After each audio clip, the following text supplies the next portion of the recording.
If I wasn't on the show, my wig wouldn't be sitting. Y'all already know what time it is. I got the black V-neck on.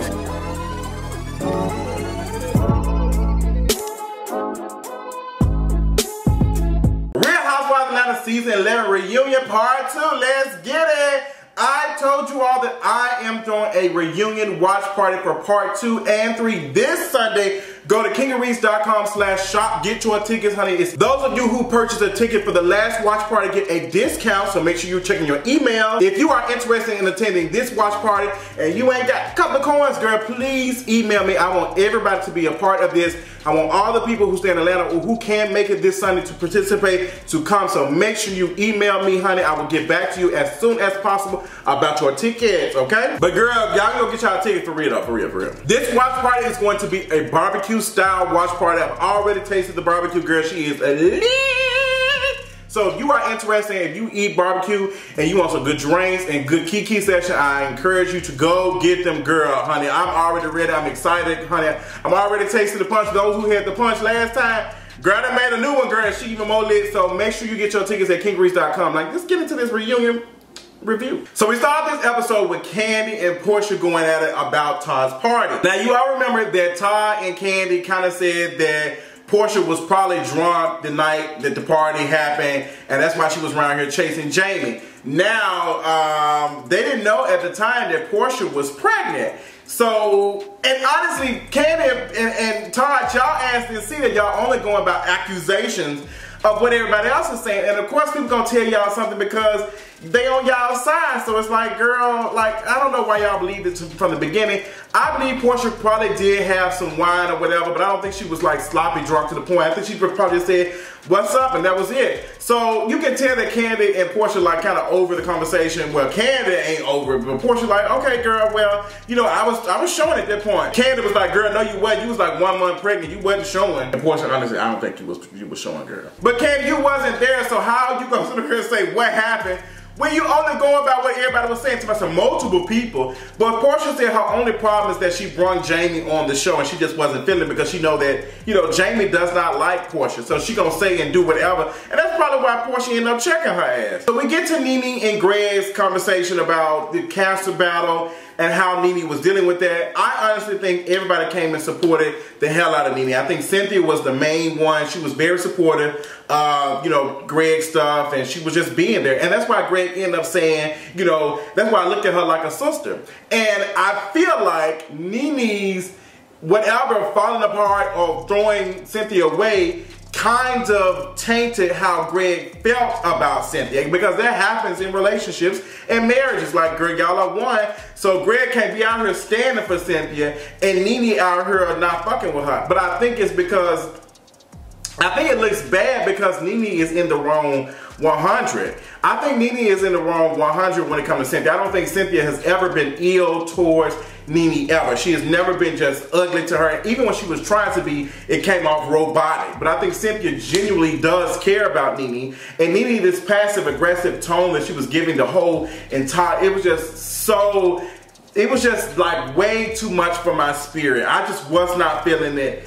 It was just like, can we just move on? So when Greg was brought out and NeNe, you know, I was here for NeNe, you know, telling Greg in the beginning, sis, you need to get your ass tested. You need to get your prostate played with so we can make sure that you good. But no matter how much NeNe had told Greg to do that, Greg kept dismissing it and whatever and da da da da. And here we are in this situation that we are in now. Now, I was a little confused when, you know, Andy asked NeNe, you know, if Greg was not battling cancer, would it be easier for you to make a decision? I was like, I didn't get where, like, NeNe was saying, like, she said, no, it wouldn't be. What did she say? I think she said, you know, she would be able to make a decision. But in the next thing, in the next question, she kind of said that the cancer thing does play a role in how, like, the relationship and stuff, because I guess he became more ugly. I can see why Greg became ugly, and I think that NeNe has some resentment because she told Greg to go get tested, and that the fact that he's sitting here dealing with this issue when it could have been prevented. NeNe is still holding on to that. And this is the thing, when you spend your life with somebody, you say, I'm gonna promise to stay with you.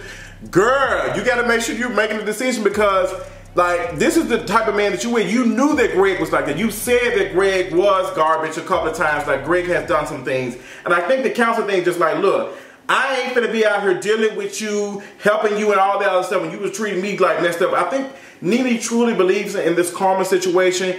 The conversation comes up about Greg cheating in the past. Now, NeNe, a couple of seasons said that Greg never did cheat. And come to find out, he did cheat. But Greg was like, girl, that shit is old news. But NeNe treating it like it's new news. And she treating it like it's new karma coming for your ass. I personally don't think it's karma. I just think it's just life. Like everybody in every some way or form deal with some type of, you know, thing going on in the family that shakes up shit. It's just what it is. Now, the girls start getting on NeNe and they start asking her like, girl, we trying to be here for you. And you're coming off with this passive aggressive tone. Like, what is your tea? Like, what is your reason for being so at everybody?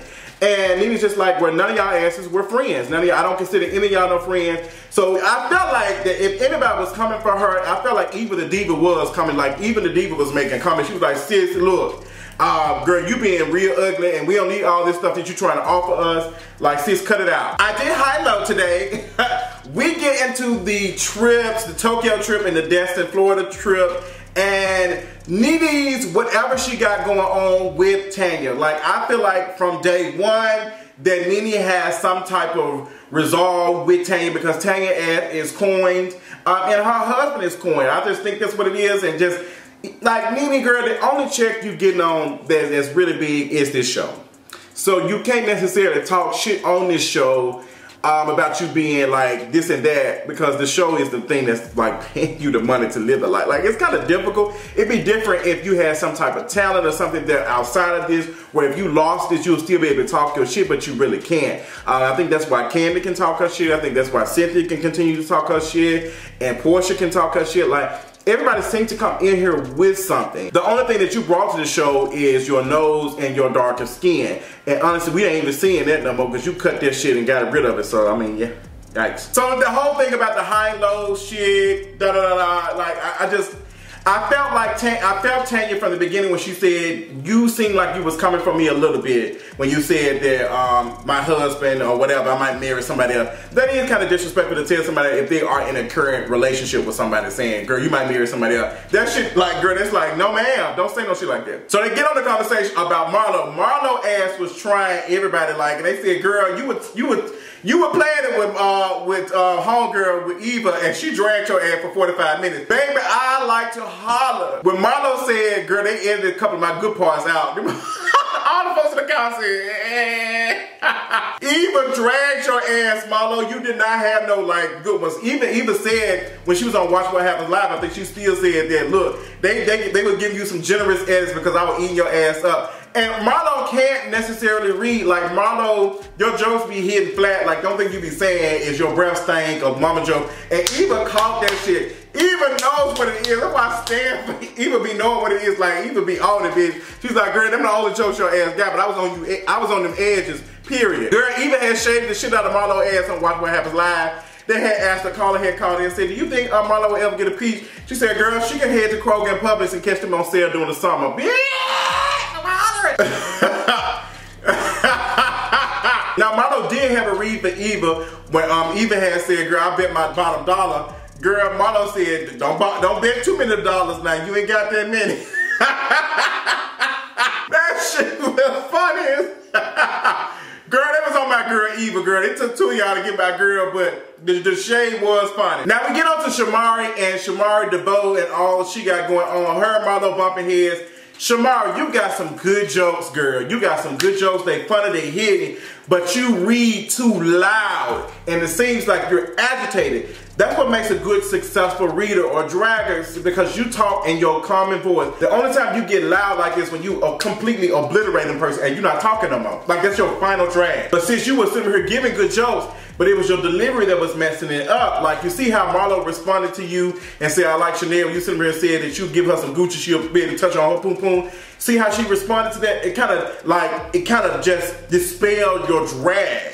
But I believe, Shamari, you had some good jokes. Now, girl, how you handled that whole shit with Eva, talking about some, girl, I got them shoes clean, when she was talking about the throw up and stuff. She said, girl, I was gonna get them shoes clean, but it honestly cost more to get the shoes clean than they were worth, so I just got you a gift card from Zara. She said, well, I got them from Morocco. She said, no, girl, you got them home from Zara, honey, and here goes $70, and girl, Eva was talking about like them shoes were about $1,500.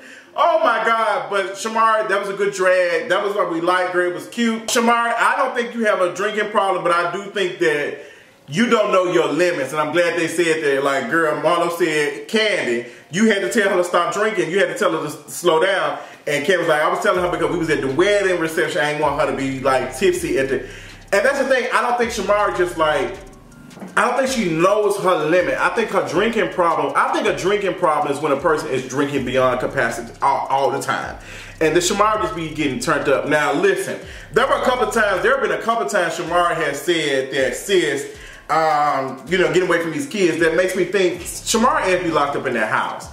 Which gets to the conversation about the open relationship that her and her husband had several years ago. Shamari, you ain't telling me for a second that y'all had an open relationship. You had an open relationship. You and your husband made an open relationship. You saying that you only want to deal with women, or he can deal with whatever. Like he can do whatever he wanted to do. Like it was open for him, but it wasn't like it was open with. How is it even an open relationship? But it's still your relationship. But I honestly don't think that your husband would have been okay with you dating a man if you wanted to, or having sex with a man outside the relationship. I think he was okay with you doing that because he didn't feel like that you was going to be dominated or anything by another woman, but another man, it's another whole other thing. And if another man get you right, you might leave his ass like, girl. But that goes into the toxic masculinity with men thinking they have ownership of a woman's body and all that, and I don't feel like having that conversation. But I don't think that was an open relationship. I think it was open relationship with certain guidelines. And girl, that shit was about as long as a contract to AT&T. I don't think that man gave you all the power that you wanted. I think you wanted to do what you wanted to do, but he was not going to allow it. So we get on the conversation about the bi-wig party. And you played us, girl. I knew you was going to wait till the last one. The bi-wig party gets talked about, and NeNe is telling the girls not to wear no wigs to the party. Like, y'all remember all of that. And they was talking about Cynthia wearing her scrunchies and stuff. Like, it's funny watching NeNe talk about everybody else's wigs or whatever, and her shit look ate up. Like, her shit like the damn fucking wooden broom that has been around for like 3 years, like a 3-year-old broom, like with the wooden sticks on it, like just completely falling apart. Like, it was just looking like straw. It looked like a horse had been eating on your head and thinking it was hay. It just wasn't, I don't know, girl. It just was not the tea. Ain't the tea. Don't taste like the tea. But it seems like we'll get on a conversation. What happened to Porsha's belt? Like, Porsha was dragging NeNe. She said, girl, you want to give everybody a big F you on this couch, and you out here acting nonchalant, passive, aggressive, whatever, but we pray for you. I pray for you. My fiance prayed for you. We pray for you. And for you to sit here and act like this and that, like it ain't cute. I'm here for Porsha dragging NeNe because I think NeNe was wrong in the way she was acting the entire time on this couch. It was just like very like, oh, y'all ain't my friend. She kept, y'all want to argue with me because I'm the one. I was on here. NeNe, your ass ain't been executive producer since you did your I Dream of NeNe shit special for your damn marriage. Like, your wedding special. That's it. You ain't did nothing else. Like, NeNe, since you ain't that girl, like, you really ain't making moves off the chessboard or on the chessboard like that. So, girl, go sit down. Somebody say everybody want to come for you.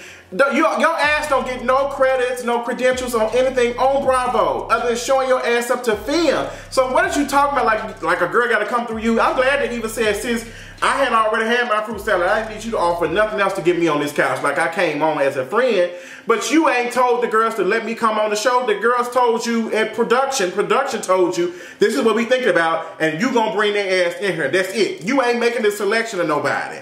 Like, girl, they probably talk to your ass, but since you ain't the final say so, girl, you ain't linked in, girl. Bye. So I was totally here for Porsha dragging NeNe, let her know what happened. I do feel like everybody was kind of scared. Cynthia seemed like she was getting a little bit crunk with it, but Cynthia, you took too long, girl. You took too long to get on NeNe's ass. She had been shaving your ass the whole entire time. You had spent so much time with this woman and cared for her and loved on her, and then she's sitting here dismissing you like that? No, ma'am, couldn't do it. But we're gonna find out, like I said. If you want to attend the watch party, go to kingareese.com/shop, get your tickets, girl. I'm going to see you Sunday. We're going to have barbecue. We're going to barbecue it up with some good, cute drinks. And, girl, I'm going to be dragging NeNe because I know she's going to be out here acting a fool, girl. That's all I got. Let me know what y'all thought about this reunion. I think it was I think it could have been better. But, you know, they had to stretch that shit out because, you know, that's it. I ain't going to be shady. But that's all I got. Let me know what you thought about this reunion. Let me know what y'all thought about this review. And I'll talk to you later on tonight. Bye. Make sure to break down.